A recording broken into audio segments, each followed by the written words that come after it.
Naruvi Hospitals, promoted by the Sanko. Naruvi Hospitals, promoted by the Sanko Foundation, is the brainchild of the founder-chairman Dr. G.V. Sampath. Belonging to Vellore, the medical hub of India, Dr. Sampath's vision to create a medical destination for the people of Vellore in particular and others from India at large and also overseas resulted in the establishment of a hospital here, a real crown jewel in the field of healthcare. Large numbers of people belonging to Vellore and the surrounding districts have been known to travel to Chennai and Bengaluru, both nearly 200 kilometers away from Vellore, seeking medical care due to the dearth of facilities and the hardships faced by the locals to access available services.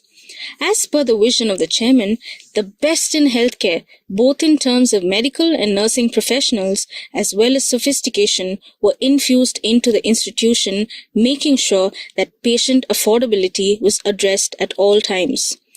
Less than a month after Naruvi Hospitals opened its doors to the public, the second wave of COVID loomed large as life. We took on the challenge and quickly rose to the occasion, catering to the local population and some from outstation as well, adding close to 40 critical care beds and over 200 ward beds to the COVID care pool.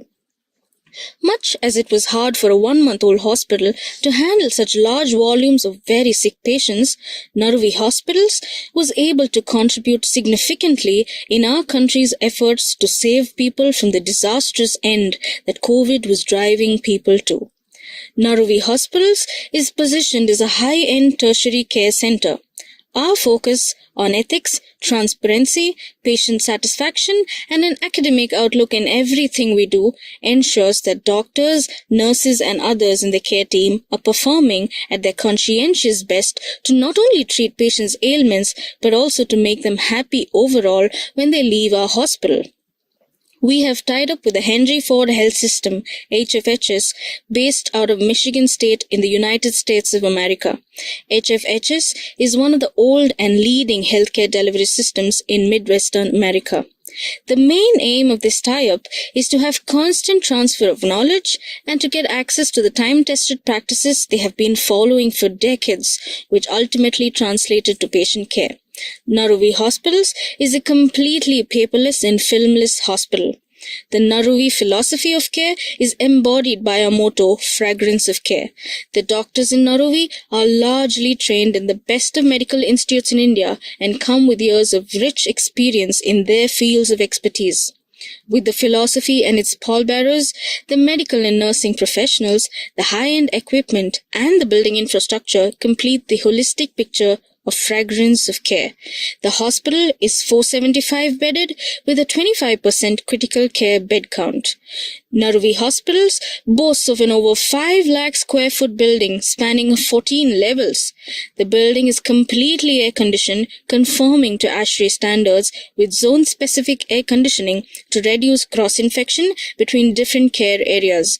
Our laundry is 100% barrier washed. We have a top-of-the-line sterilization department with machines with 95% water-saving machines, saving up to 300 liters of water every running hour. We have all the major medical and surgical specialties. There are 16 modular operation theatres with laminar airflow. All the equipment in the ICUs and OTs are pendant mount to avoid clutter on the floor. All the departments are equipped to the most modern standards with the best and latest equipment so as to be able to provide the best end-to-end treatment to our patients. State-of-the-art cardiac cath labs, the latest robotic hybrid OT, ECMO, interventional pulmonology, high-end orthopedics, general and bariatric surgery, epilepsy monitoring unit with robot-guided epilepsy surgery, neuro monitoring, navigation, the latest lithotripter, urology laser are just some of the arrows in our quiver. Our primary focus, though being the local Vellore people and Indians at large, we are working towards attracting overseas patients as well. We have started an office in North Sudan in Khartoum. We're in the process of tying up with the governments of Oman and Seychelles as well. In all, Naruvi Hospitals is more than a hospital. It is an experience.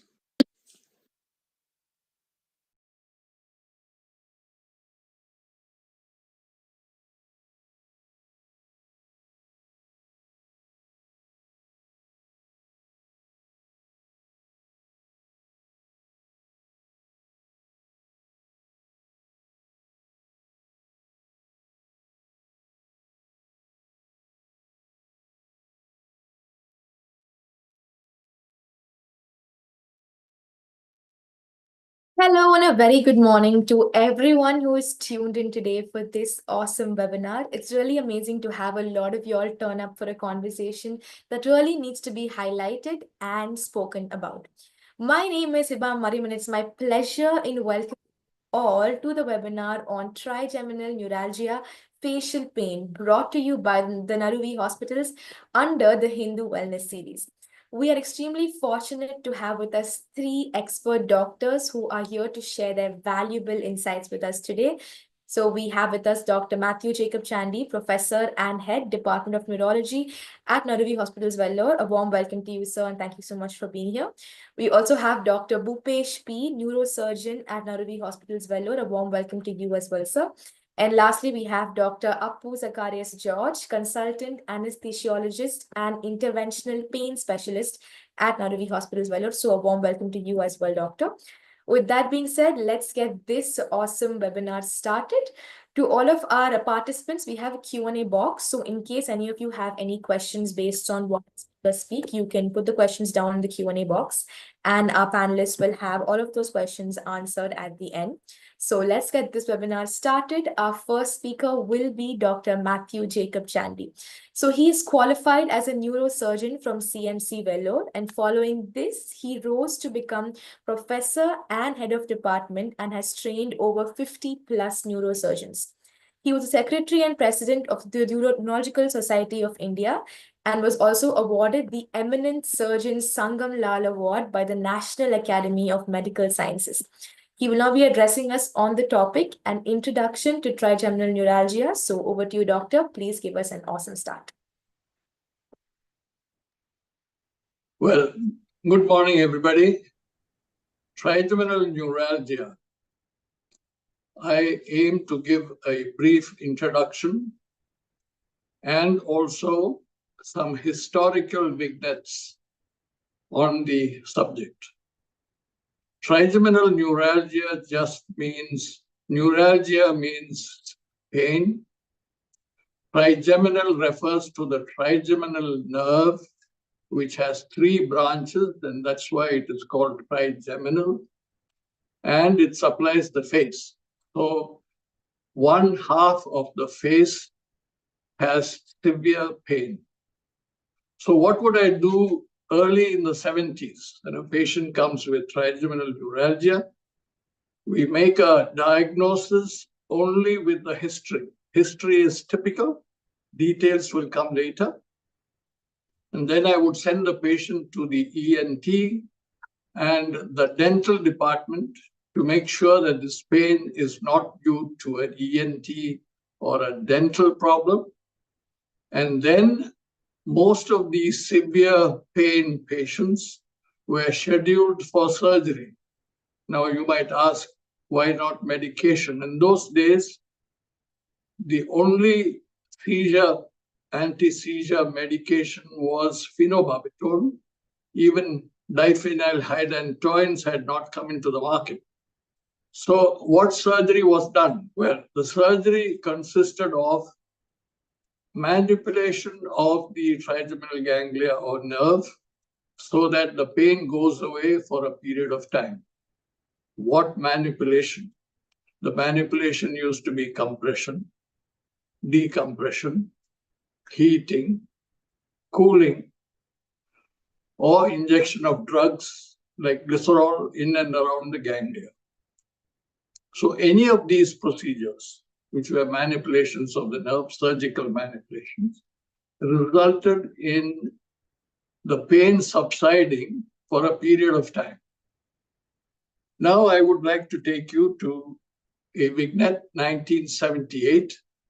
I was doing a fellowship program at the Montreal Neurological Institute in Canada, where for the Grand Rounds Day, I was sitting in the auditorium when the speaker walked in. He was a young man at that time, 35 years old. His name was Peter Janetta, and he gave a movie presentation on the etiology or the cause of trigeminal neuralgia.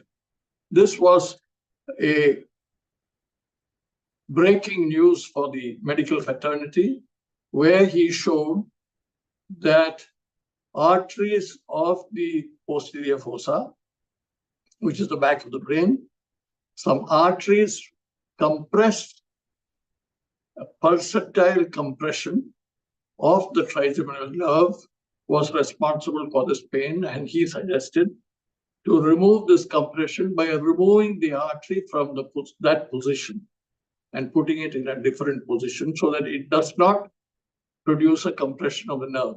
He called it microvascular decompression of the trigeminal nerve. And believe me, the distinguished audience there did not really believe it.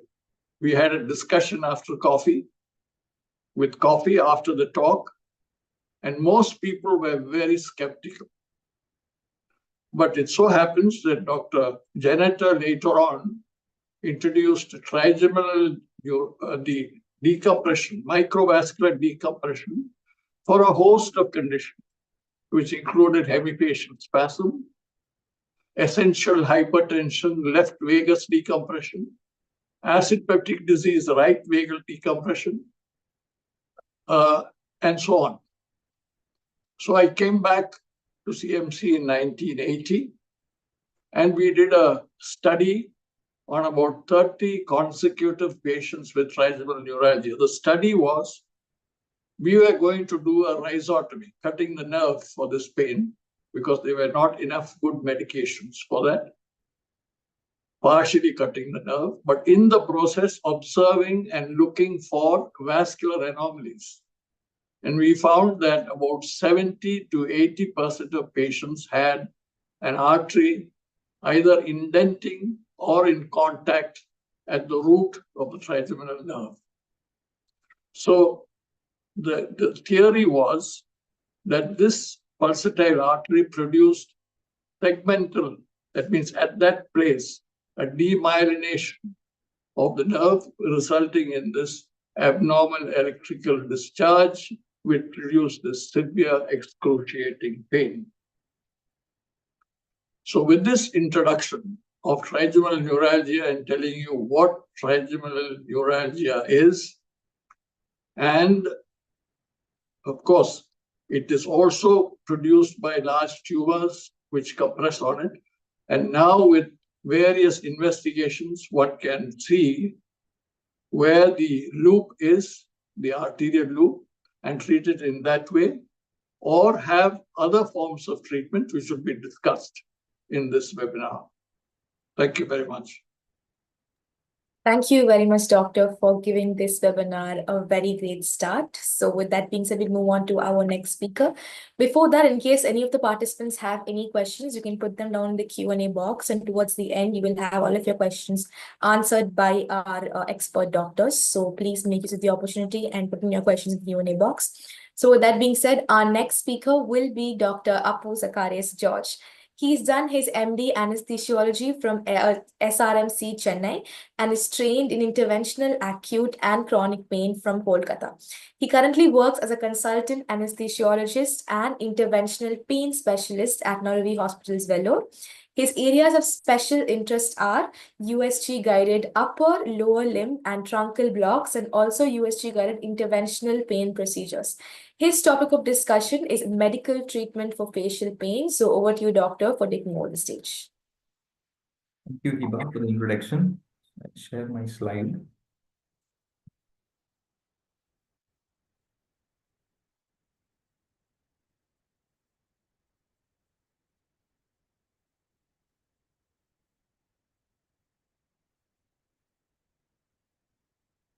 Am I audible? Yes, Doctor, well and clear. Yeah, you can see my slides, right? Yes, all good. Yeah, thank you, Hiba, for the introduction. So I will be speaking today on the non-surgical management of trigeminal neuralgia, which includes medical management, ultrasound-guided peripheral nerve blocks, and radiofrequency ablation of the nerve. So before diving into the topic, I would like to give a brief introduction about the disease as such. It is regarded as one of the most painful disorders known to the medicine. Patients will experience severe pain, a pain score of 10 on 10, sudden, severe, electric shock-like pain in one side of the face, which will last for seconds to few minutes, and everyone can have multiple episodes in a day, ranging from 100 to 10 to 100. And between this episodes, patient can remain symptomatically free. So even trivial activities like brushing your teeth, chewing food, or cold air blowing over the face, or washing your face, all can trigger this episodic sudden severe attack. And the usual pain medicines what we give for other pain conditions won't be good for this condition, and patient will not have any pain relief. And another important factor is because of the unpredictability of this disease and the severity of the pain, most of the patients will be having, by the time they visit us in the pain OPD, will be having moderate to severe depression and suicidal tendency, and that is why it is called a suicidal disease also. So in this, you can see what are the other causes of pain over your face. The most common being a dental caries or infected tooth or temporomandibular disorder, that is a dysfunction of your jaw joint.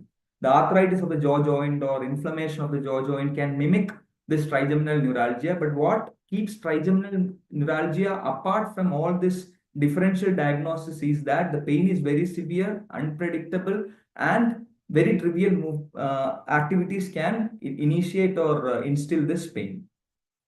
Another important factor which I want to mention is by the time these patients come to us, they would have already visited a dentist, got some tooth removed, thinking that the tooth is the reason for the pain. And by the time they come to us, they will be in severe pain in spite of getting this tooth removed. Again, sir has already mentioned the classification of trigeminal neuralgia. We classify it into three different categories: classic trigeminal neuralgia, secondary trigeminal neuralgia, and idiopathic trigeminal neuralgia. In classic trigeminal neuralgia, once this nerve comes out of your brain, one of the arteries is going to coil around it or compress over the nerve, leading to ectopic stimulation and electrical impulses leading to the pain. In secondary trigeminal neuralgia, there's a primary cause in the brain, like a tumor or chronic neurological conditions like multiple sclerosis, leading to trigeminal neuralgia. And another one is idiopathic trigeminal neuralgia, wherein there is no specific cause, there is no artery compressing over the nerve, there is no tumors, but the nerve is getting stimulated spontaneously, leading to this pain. So we have an exhaustive list of medications with us for treating trigeminal neuralgia. I will not be going into detail of each of the drug, but once this patient comes to us, we will try to manage this patient with this conservative management, that is starting them on medications. So we usually the first line drug will be carbamazepine. Along with that, we'll be giving a second line drug like gabapentin or pregabalin, and we will watch them for the next 1 to 2 weeks and see if their pain scores are reducing, their symptoms are coming down, their episodic attacks are coming down. If it is coming down, we will try to increase the dose in such a way that the patient will remain symptomatically free. But the side effect of these medications are high. At the same time, many of the patients may not respond to this medication. So in such cases, we will go ahead with something called as radio frequency ablation of the nerve. In simple terms, radio frequency ablation means we are going to pass some electricity, some current, some heat waves at a higher degree, and we are going to burn this nerve so that we will prevent the transmission of these electrical impulses. So before going into the details of radio frequency ablation, I will tell a brief part of the anatomy of the nerve as such. So once a nerve comes out of your brain, it lies in one part of your temporal bone called as Meckel's cave, where it forms a tuft of neurons called as trigeminal ganglion. And from there, the nerve divides into three different parts, and it comes out of your skull through three different openings. The ophthalmic division will come out. It's called as a V1 division through an opening called a superior orbital fissure, and it will supply the upper part of the face. And the maxillary division will come out through an opening in the skull called as foramen rotundum, and it will supply the mid part of the face. We call it as a V2 division. And the third division, that is the mandibular division, will come out of the foramen ovale and supply the lower part of the face and the jaw. So patients can have involvement of all the three branches of the trigeminal nerve, but the most common presentation is involvement of V2 and V3. We call it as V2, V3 division trigeminal neuralgia, or isolated involvement of V2 and V3. So this is again a picture I'm trying to explain how we are going to do this procedure. This procedure is done with 1 day admission.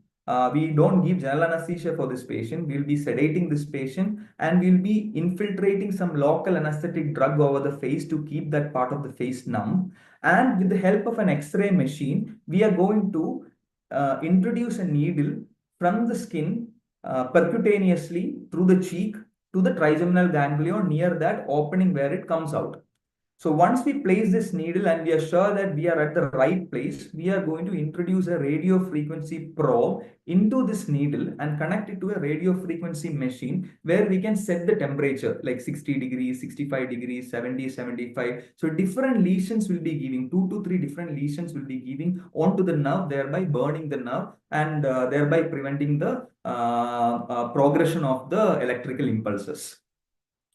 So in this picture, you can see this red dot over here. That is an area of importance for us because it is called as foramen ovale, and that will be our anatomical landmark to guide the needle. Again, this is an X-ray taken in one of our patients who have come with trigeminal neuralgia. In the black thing, you can see the foramen ovale being noted. And another interesting fact about this picture is you can see this patient has come to us after visiting multiple dentists thinking it is a dental pain and got his multiple tooth extracted and got some dental implants. By the time he came to us, he was in severe pain even after getting his tooth removed. So in this picture, you can see the yellow marker pointing towards our needle, which is inside the foramen ovale. So again, in this picture, I'm trying to show how we do this procedure. We can see the needle which is placed in the cheek, directed towards that opening in the brain. You can see the X-ray machine in above and the radio frequency machine, and our needle is connected to the radio frequency machine. Again, in this picture, you can see the placement of the needle and the radio frequency probe. So after placing it, we'll take a lateral X-ray to make sure that our needle is in place. And you can see two black lines. The intersection of these two black lines, we call it as a clivo-pectoral intersection. We will be keeping our needle within this intersection. If we go beyond that, we may go into the brain. So we have this anatomical imaginary landmark to keep the procedure safe. Now coming to the radio frequency lesioning. So before going ahead with burning this nerve, we should make sure that we are at the right position. So for that, we do a sensory testing and a motor testing. In sensory testing, we are going to pass current at 50 Hertz, 0.3 to 1 volt. We'll be passing this current through this radio frequency probe, and the patient will be having similar kind of symptom being elicited by the sensory testing. That will again give us a confirmatory evidence that we are right at the nerve. And second is the motor testing. The mandibular nerve, like I told you, the one which is supplying over the lower part of the jaw, also supplies a muscle which helps in chewing. It's called as a masseter muscle. So what we do is we stimulate that nerve and we get the involuntary contraction of your lower jaw. Again, it's a confirmatory procedure. So by doing a sensory and a motor testing, we are 100% sure that we are right at the nerve and we can go ahead with the lesioning. And lesion, I told you, in our center, we try to do around 2 to 3 lesions. Temperature will be varying between 60 to 75 degrees Celsius, and each sessions will be varying between 60 to 70 seconds with a 5 minutes gap in between. So in this video, you can see the motor stimulation, what we are doing. So that is the motor stimulation, what we are doing to elicit the contraction of the masseter muscle.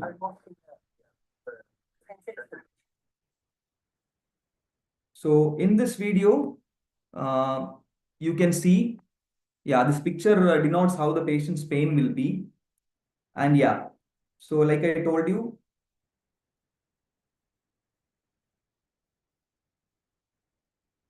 so we are identifying that place in the face where we have to introduce our needle. We are going to give some local anesthetic.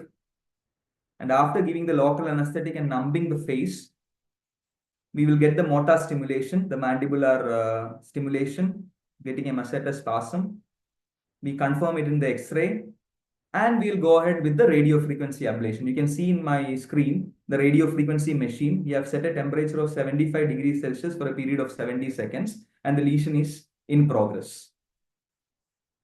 Again, this is another video which we are trying to show you the radio frequency ablation, how we do it. Here we have set a temperature of 60 degrees Celsius for a period of 60 seconds. So that is about the radio frequency ablation, but there are certain patients whom we cannot clinch on a proper diagnosis of trigeminal neuralgia. So in such patients, we would like to do a diagnostic block prior to going ahead with this radiofrequency ablation. So we identify this peripheral branches of the main nerve. Like I told you, 3 different branches are there. It again gives rise to multiple small branches. So if the patient is having pain over the lower part of the face, we identify one of the peripheral branch called as mental nerve in the mental foramen, and we are going to block that nerve separately. Similarly, if the patient is having pain over the mid part of the face, we are going to block this infraorbital nerve. And likewise, if the pain is over the upper part, we are going to do a supraorbital nerve block. This is basically a diagnostic block, an OPD procedure in which we will be discharging the patient by the evening, and we are going to use an ultrasound, locate this nerve, and bathe this nerve in a solution of local anesthetic with additive, so that the patient will be having pain-free period for the next 1 to 2 days. So we ask them to note down the pain scores for the next 1 to 2 days in their pain diary. And if there is more than 50% of pain relief, we will go ahead with the radio frequency ablation on a later date. That is the importance of nerve block, the diagnostic nerve block. And also, this peripheral nerve block under ultrasound is of therapeutic value also. Some patients can have isolated neuralgia where the full-blown picture of trigeminal neuralgia won't be present, but the patient can have symptoms like isolated pain over the eyebrows or under the eyes or over the jaw in a localized way. But the pain is again very severe, neurotic shock-like pain. So for such patients, after doing the diagnostic block, with the help of an ultrasound, we can do a peripheral radiofrequency ablation. Again, it's a daycare procedure. We can discharge the patient in the evening. So here, again, you can see in this video, we are going to do a diagnostic block under ultrasound guidance for a patient diagnosed with V2 and V3 division trigeminal neuralgia. So the upper one is the mental nerve block and the lower one is the infraorbital nerve block. See, you can see my ultrasound probe. The area is anesthetized, the face is anesthetized. And under vision, I'm going to bathe the nerve in local anesthetic solution so that the patient will have pain relief for the next 1 to 2 days. So again, this is another patient who are presented to us with a supraorbital nerve neuralgia, where only the upper part of the face, the lady had pain. So we did a diagnostic block, and after the diagnostic block, she was symptom free for the next 2 days. So we went ahead and did a peripheral RF using an ultrasound. In this video, you can see we are putting the radio frequency probe under ultrasound guidance. This is the probe, ultrasound probe and the radio frequency probe, and we are going to pass current at 60 degrees Celsius for a period of 60 seconds. Now, how about the efficacy of this radiofrequency ablation procedure? There are multiple studies being done. Most of them say that around 90 to 100% of pain relief is there post-procedure. And in this study, you can see after 1 month of follow-up, the pain score from 9 out of 10 has come down to almost nil. And there are various meta-analysis comparing the recurrence rate and the duration of analgesia of this radiofrequency procedure. As you can see here, close to 90% pain relief was obtained following radiofrequency ablation. And the recurrence rate is around 20 to 25% in a 3-year and 5-year follow-up. And we can do this procedure. We can repeat this procedure. Again, it doesn't have any contraindication. In our center, we have done close to 20 to 25 radio frequency ablation of trigeminal nerve, and most of them are with us in the regular follow-up, and all of them are symptom-free till date. Thank you. Thank you very much, Doctor, for giving this webinar once again a good start after Dr. Chandy had given us. So with that being said, we'll move on to our next speaker. Again, a reminder to participants, in case you have any questions, you can put them up in the Q&A box. And towards the end, we will have our doctors answer all of these questions. So last but not the least, we have Dr. Bhupesh P as our final speaker. He did his MBBS from Madras Medical College in 2005 and completed DNB in neurosurgery in 2015 and is trained on robot-assisted surgery at Claudio Munari Center for Epilepsy and Parkinson's Surgery in Milan, Italy. He currently works as a neurosurgeon in Naruvi Hospital's Vellore. His areas of interest are surgery for brain and spine tumors, robot-assisted surgery, epilepsy surgery, and cervical disc replacement surgery. He's a life member of Neurological Society of India, and he will now be addressing us on the topic surgical treatment for the facial pain. So over to you, Doctor. Stage is all yours. Doctor, you're on mute.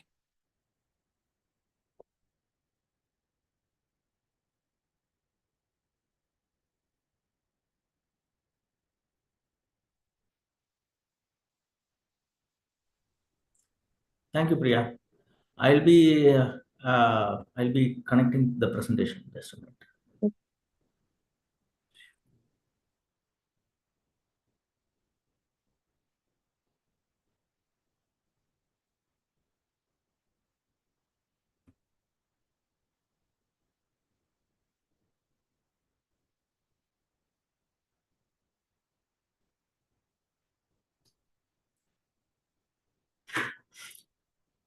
Good morning, everyone. The previous presenters have already discussed almost everything about the pain and the management of the pain in terms of medical side, also some part of intervention side. It makes my slide a little bit lesser and my presentation shorter. So I'm going to talk only about the surgical treatment of the problem. I think most of the participants who already have experienced the pain and they have people who have experienced it. I would always I'll tell you how far we'll be able to alleviate the pain, how the pain would be. I'll go to the next slide.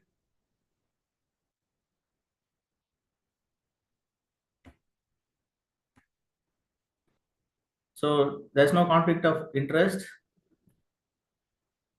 The pain itself is very severe, like knife cutting through the skin kind of a pain, sudden onset, and it will affect your activities of daily life.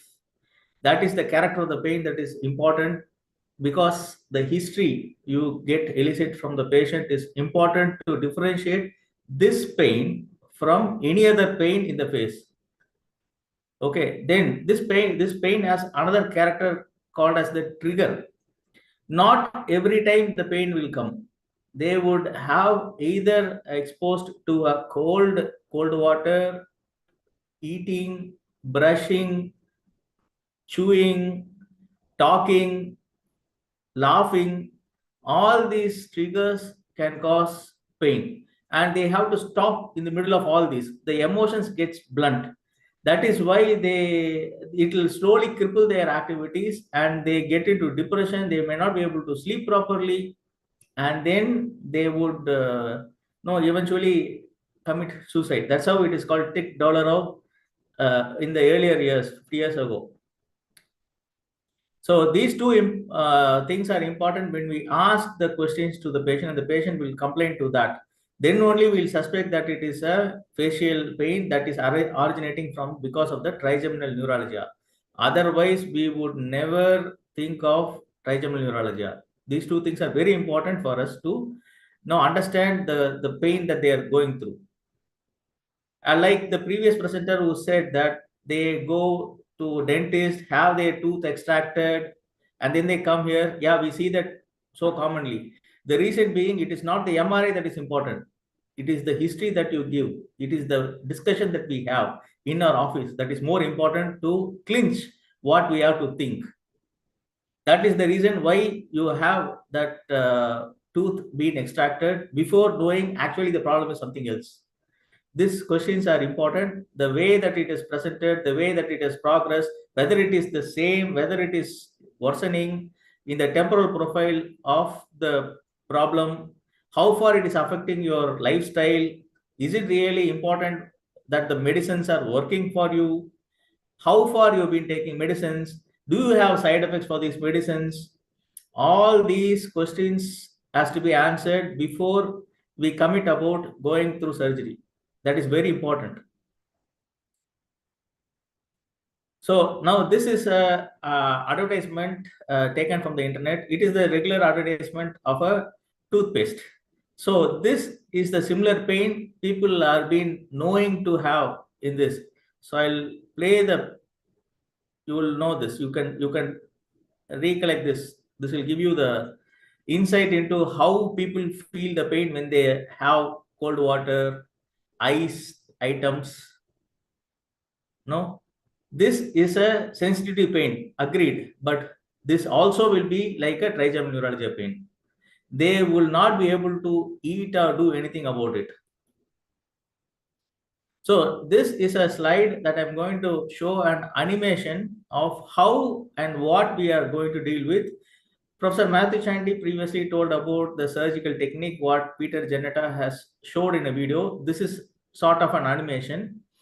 And what we do is that when we ask the history and we examine if the patient, if that historical findings, the clinical findings and the MRI are correlating, then we know actually that what we have to do in the theater. Only then we will be convinced to go into doing a major procedure like this, a surgical procedure like this. Otherwise, we would defer surgery. If the patient is better with medicines, we would advise them to continue medicines till the time they have some side effects to the medicines, or if they prefer because of the job or any other activity that it's limiting their travel or something like that.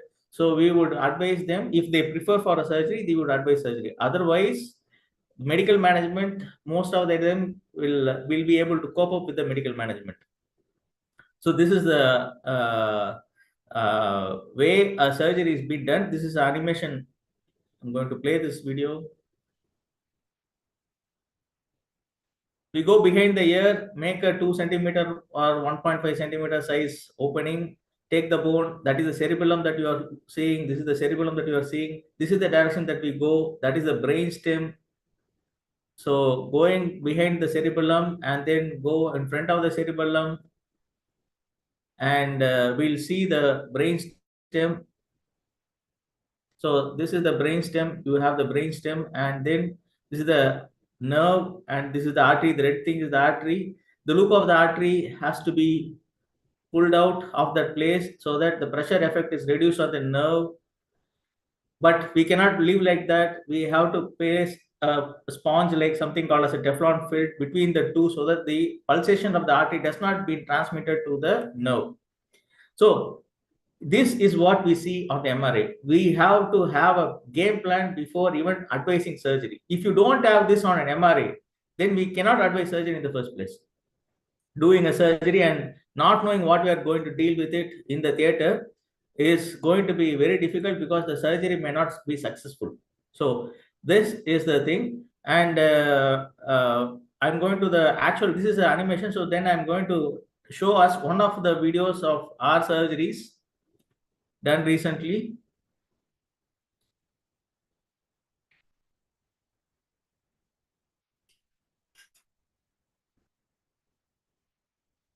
So we have a 50-year-old gentleman who had a left side facial pain, medically failed treatment, and it is in the jaw. V3 is the third branch in the jaw, lower jaw, and that is his MRI. In the MRI, we can see that there is this is the nerve root on the left side. You can see the white thing in the left side. Also in this image, the other image, this side and that side. So I would skip this entry areas. This is how we enter. Now coming to this place, we will be able to see this is the fifth nerve.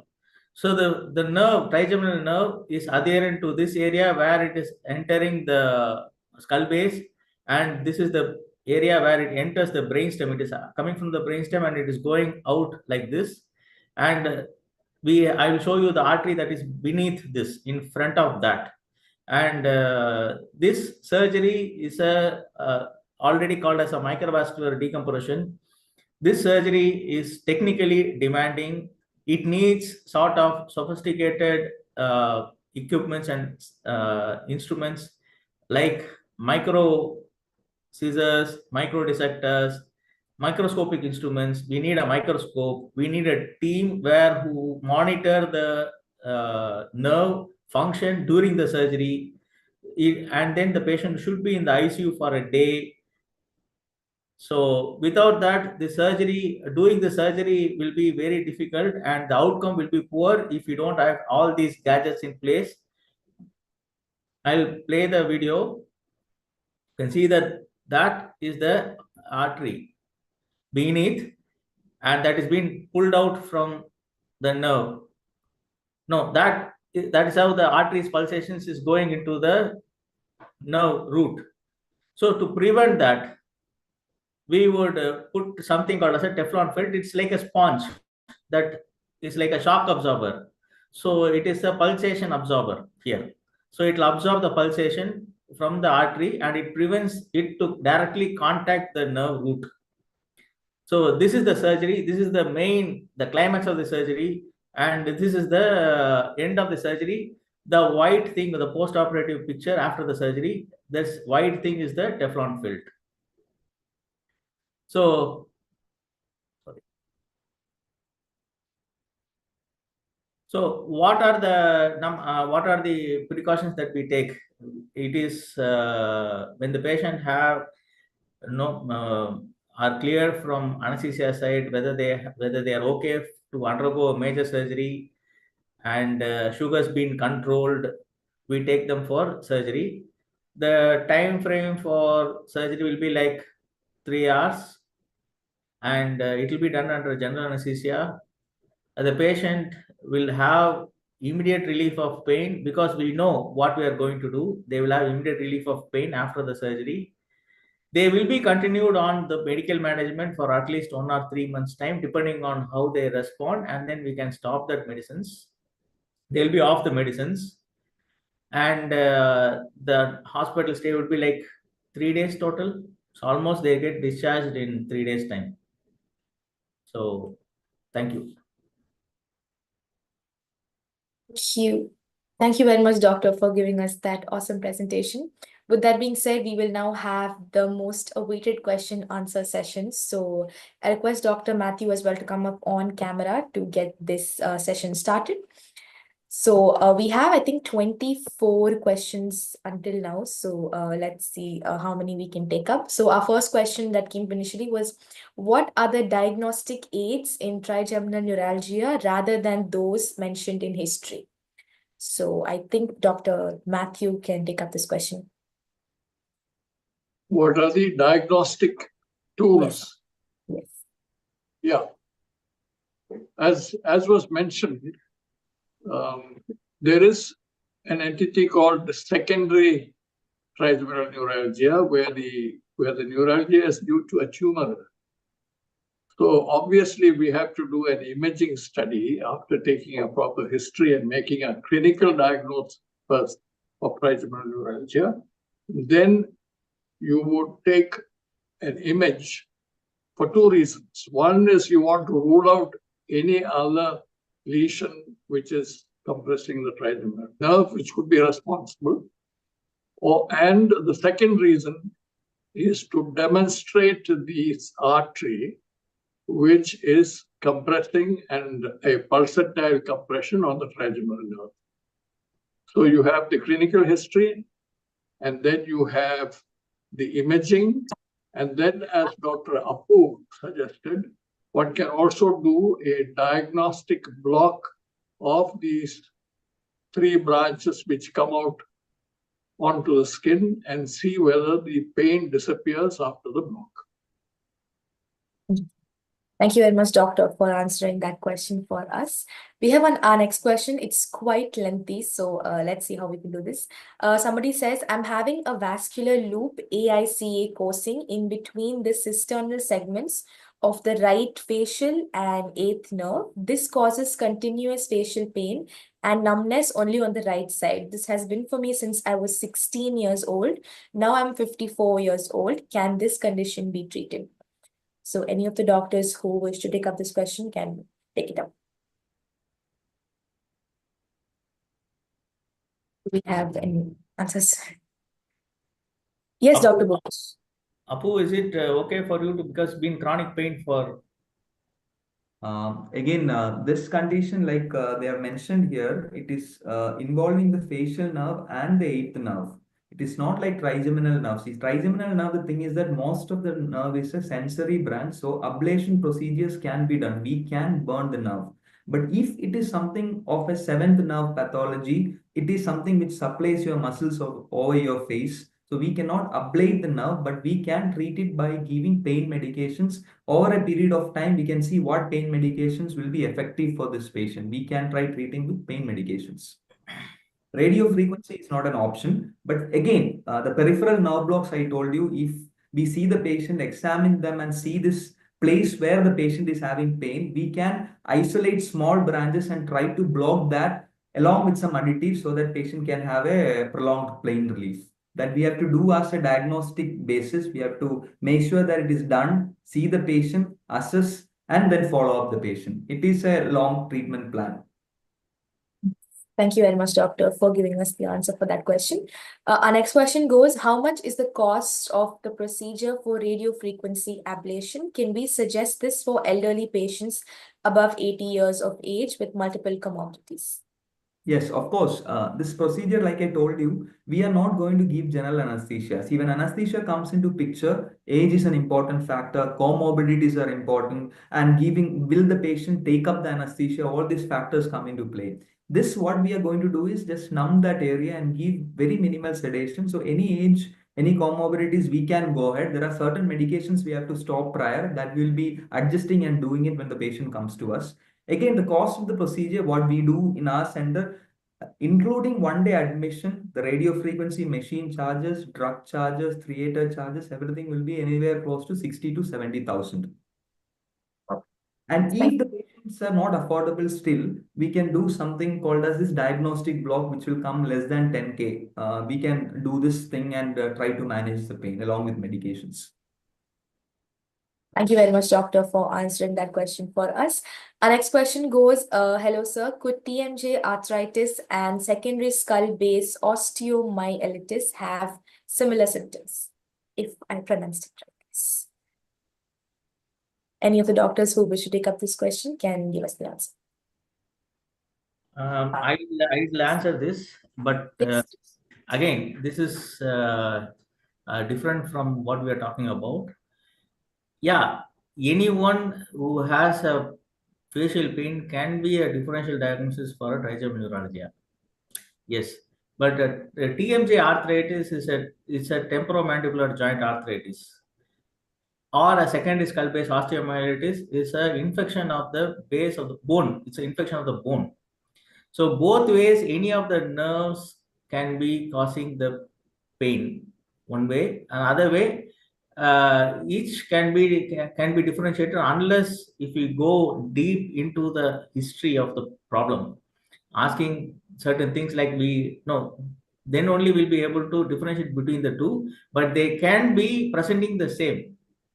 They can have the same pain, but unless we go and dig deeper into asking the questions to the patient, we may not be able to separate them on that. Again, an MRI would differentiate everything. MRI would not show a trigeminal neuralgia kind of a picture in this patient. They will have a enhancing bone. They will have an enhancing arthritis bone and the joint itself. So that will make the diagnosis different from the pain, basically. But the pain can be same like a trigeminal neuralgia. Yes. Thank you very much, doctor, for giving us that answer. Our next question is also quite similar. It says, is there any way to prevent these pain attacks? Does warm water wash or hot water bag on the face help? So, Dr. Bhupesh, would you like to take up this question? Yes. See, the character of the pain here, this one is paroxysmal. We call it paroxysmal, means without knowing that is going to come, it will come. And there is a trigger. When you have it's a sensory nerve. So when the sensory stimulation is there, they will have pain attack, sudden onset pain attack, and then it will go off on its own. So is there a way to prevent? The word prevent itself, because they don't know when it is coming, they cannot prevent it by a hot water bag or anything. But if it comes, they can prevent only by reducing the triggers. If they know that brushing the teeth causes a problem, they should avoid it. Taking cold water is a problem, they should avoid it. That's how the trigger gets reduced. Then the pain will not come. That is how it has to be prevented. Yes, in case if they are comfortable having a hot water wash or a bag in the face and it reduces the pain, they can be happily using that, because it will aid along with the medical management. Beautifully answered, doctor. Thank you very much for that answer. We have our next question, which says, if we ablate the nerve, what will it affect the function of the nerves? So Yeah. do What like I mentioned in my presentation, we are not going for very high temperature. If you use around like 90 or 100 degrees Celsius, it is going to char the tissues around. So what we are doing is a conventional RF where we are using setting temperature, preset temperatures between 60 to 75 degrees Celsius. So all the patients which for whom we have done this peripheral, the radio frequency ablation, they are under our follow-up, and none of them have any kind of complications. I mentioned you, right? One of the branch of the nerve supplies your muscle of mastication. So initially after the procedure, the first day there will be slight weakness while chewing, but that will be better over the time, and major complications are not expected when we do a radio frequency ablation. Thank you very much, doctor, for that lovely answer. Our next question goes, after the above mentioned treatment procedure, is there any need for lifelong medication? Yes, I would, from my side, the endpoint will be surgery. So most of them, say for example, take 100 people having trigeminal neuralgia, all 100 will respond initially to medicines, low dose medicine.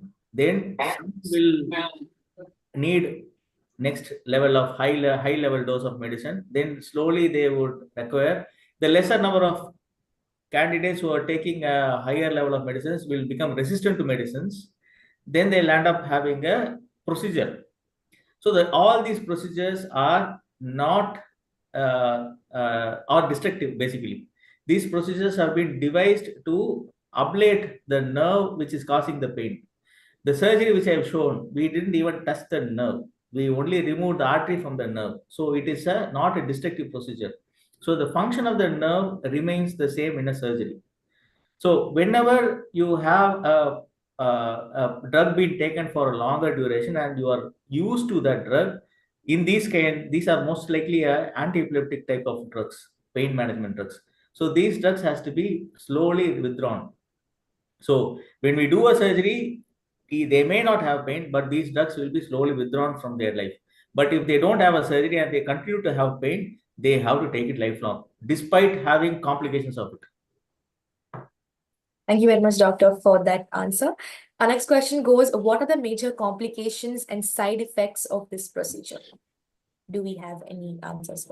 Yeah, I think they mean the radio frequency ablation procedure. Like I told you, we will prime the patient prior to this procedure that there can be some amount of weakness during the initial days, but it will get better over time. And patient may have numbness over the distribution of that particular nerve we are going to ablate.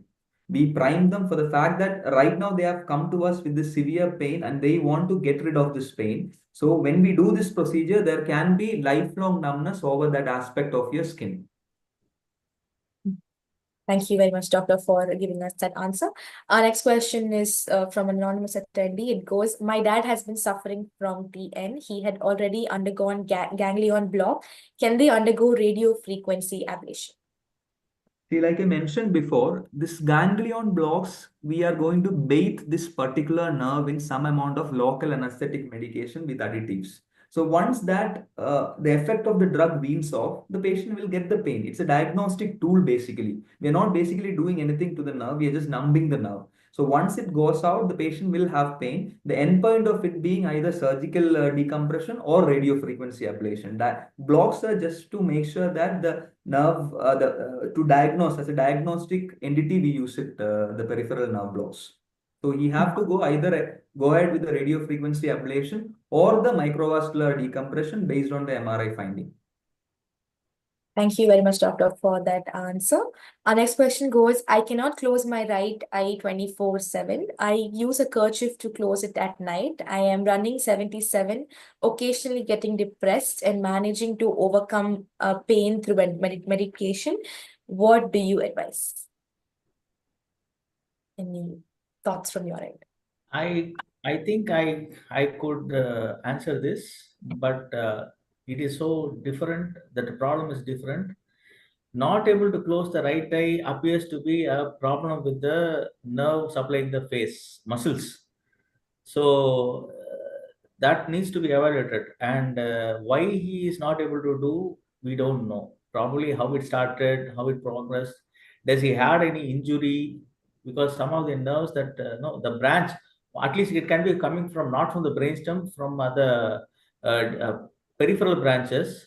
Only the eye he was talking about, or is it relevant to his eyelid as a fact? We need to rule that out. The problem of not closing the eye is only one thing. If they don't close the eye when they are sleeping, the eyeball, the cornea, the black part of the eye will get exposed, and that needs to be moistured all the time, 24 into 7. That's why we blink. So that will become white, and in the lower arc it will become white where it's exposed, and it may affect their vision. So that can be ulcerated, infected. They will affect the vision. So this it's a different problem. They have to, if they don't have any other problem, only this, they can, instead of using kerchief, they can use tape, regular tape to fix the eye like this and sleep, and use eye drops frequently, so that they keep the eyes wet. That will surely help. So thank you very much, doctor, for answering that question. Our next question, somebody wants to know the incidence ratio among adults and children. So yes, Dr. Vilash. Sir, Chandy sir, do you want to answer this question? What was the question, please? The incidence ratio among adults and children. The incidence ratio between adults and children. Yes.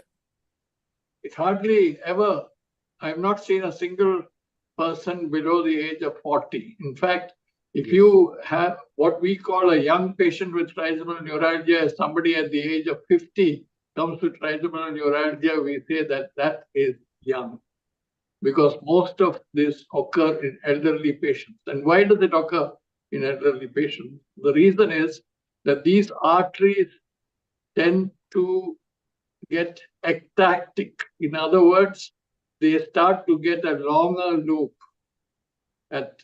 as age progresses. It doesn't stay in place. It tends to move. And that time it compresses the artery.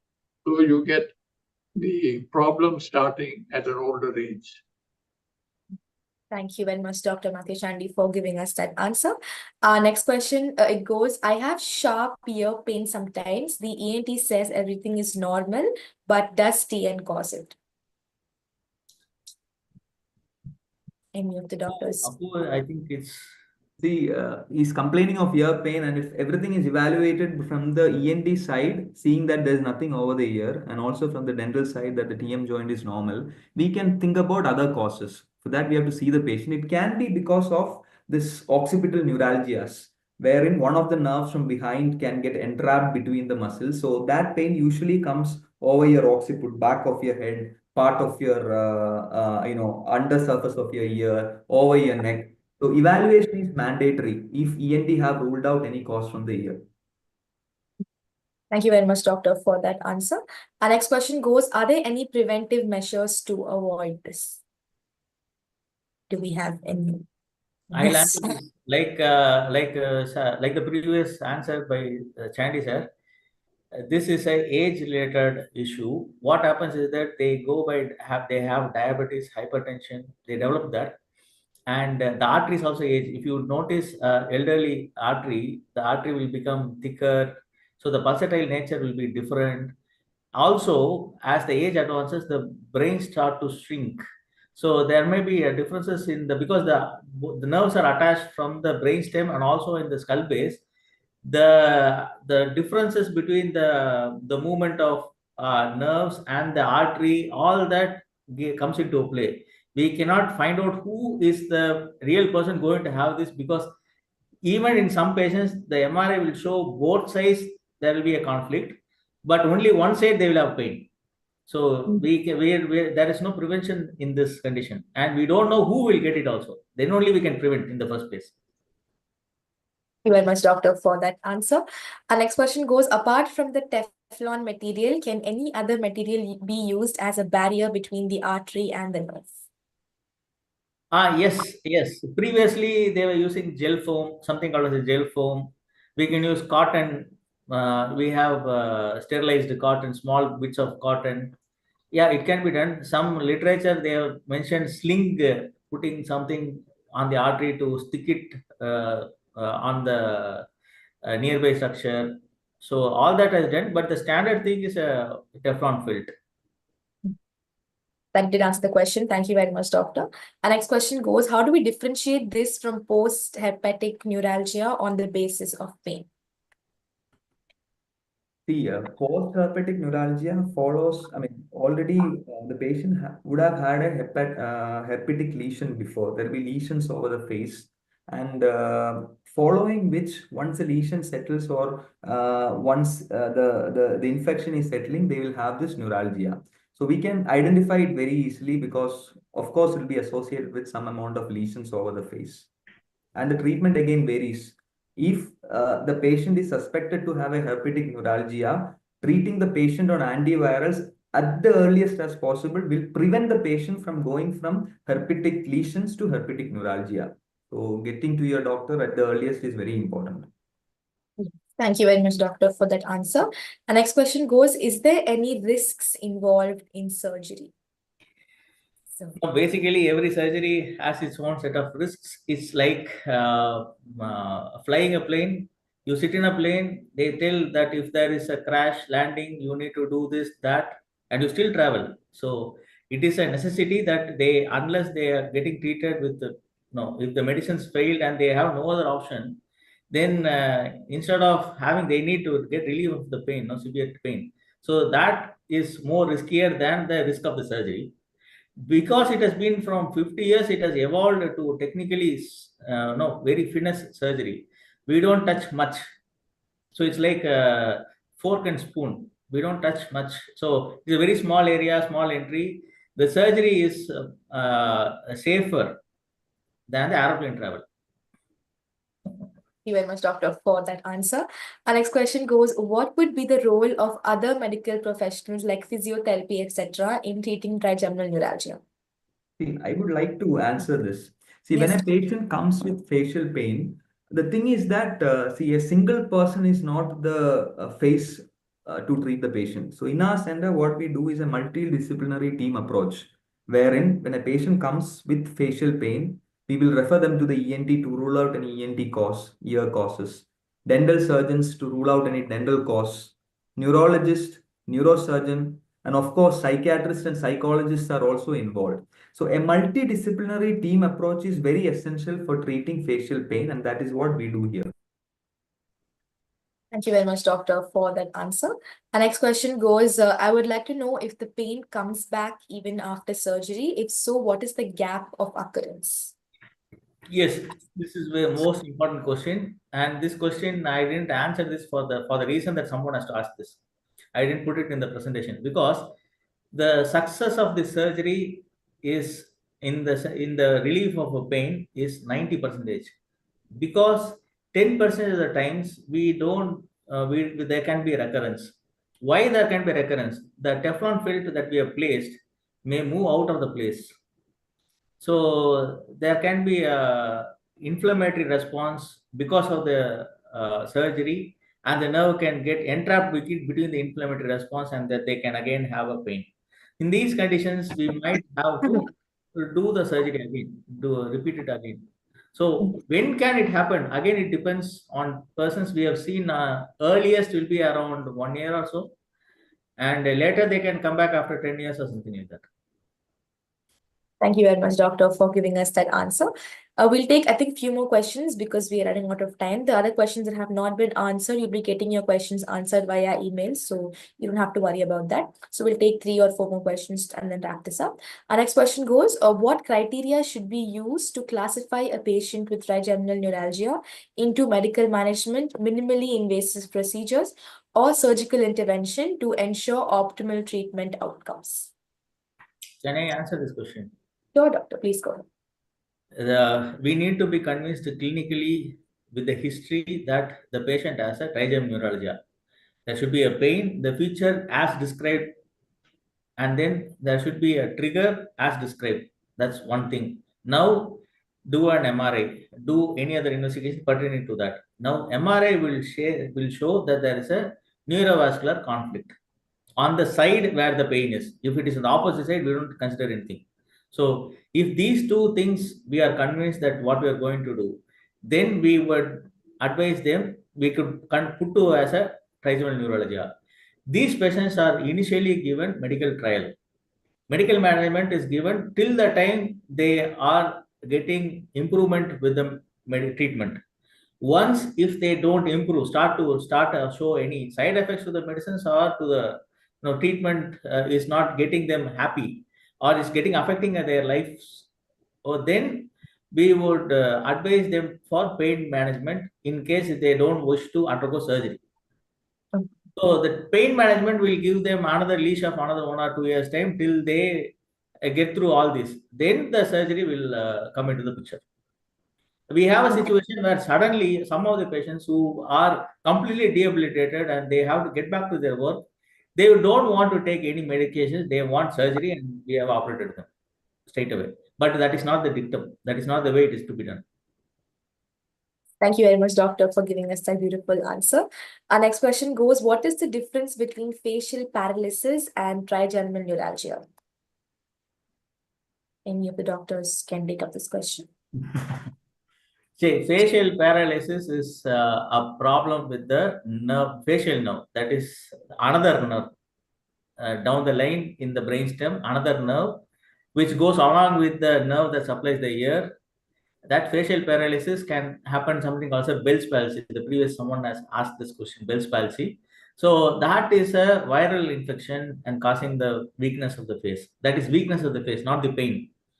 Neuralgia itself is a term which is called by pain caused by a nerve problem, nerve causing pain. So trigeminal neuralgia is another nerve. It is a different nerve, and that is a different nerve. And the outcomes are different. Thank you very much, doctor, for giving us that amazing answer. We'll take our last two questions and then close this webinar. It goes, I have been diagnosed with trigeminal neuralgia and I have medication of Lacosam 50 grams, 50G. After the one episode, I have not had another attack, but now I have a dental caries. So if I go for a dental procedure, will it trigger the pain? Any of the doctors? Yes, Dr. Matthew, would you like to take up the question? I didn't get your question completely. You Yes. said I have been diagnosed with trigeminal neuralgia and I have medication of Lacosam 50G. After one episode, I have not had another attack, but now I have a dental caries. So if I go for dental procedure, will it trigger the pain? it depends on what the trigger was. And since the patient has had only one attack, obviously, he or she does not know what the trigger is. I think if she wants to have a dental procedure, she should go ahead and have it. Yes, definitely. So I hope that answers the question. Our last question goes, will there ever be a permanent cure for this problem? I think all the three ex-doctors can give us their insights before we wrap up. Will there ever be a permanent cure for this problem? We'll start off with Dr. Bhupesh. Yes, please go ahead. Yeah, a permanent cure. Cure is a thing which you don't get it again. Means that surgery is the last stop.